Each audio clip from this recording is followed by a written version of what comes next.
Picture this, an internet where you actually own your data. Sending money is as easy as sending a meme, and no single company calls all the shots. Sounds wild, right? That's Web3, and today, we're breaking it down in plain English. High voltage, quick rewind. Let's roll it back for a sec. Web 1 was the internet in the 90s, boring static pages, like reading a digital newspaper. You could only read. Then came Web 2, which is what we use now: TikTok, Instagram, YouTube, online shopping.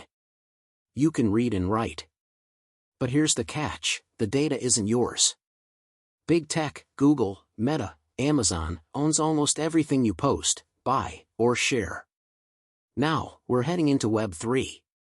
This stage is all about read, write, and own. What makes Web 3 different? In Web 3, your stuff isn't locked up on one company's servers. Instead, it lives on decentralized networks, kind of like a giant community record book called the blockchain. And that changes everything. Why you should care. Your posts. Instead of platforms making billions off them, you could actually own and monetize your content. Money transfers? Send cash to someone across the world in seconds, no banks, no crazy fees. Communities? Groups can make decisions transparently using something called DAOs, basically, online clubs that run themselves with rules written into code. Stuff you've probably heard of. Bitcoin and Ethereum digital money that's actually yours. NFTs digital collectibles like art, music, even game skins. Decentralized apps, dApps, imagine YouTube or Spotify, but where users, not corporations, share ownership.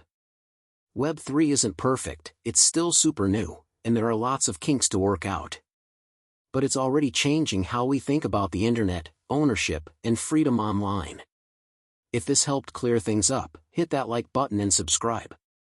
Because in the next videos, we'll show you how to actually start exploring Web 3 for yourself.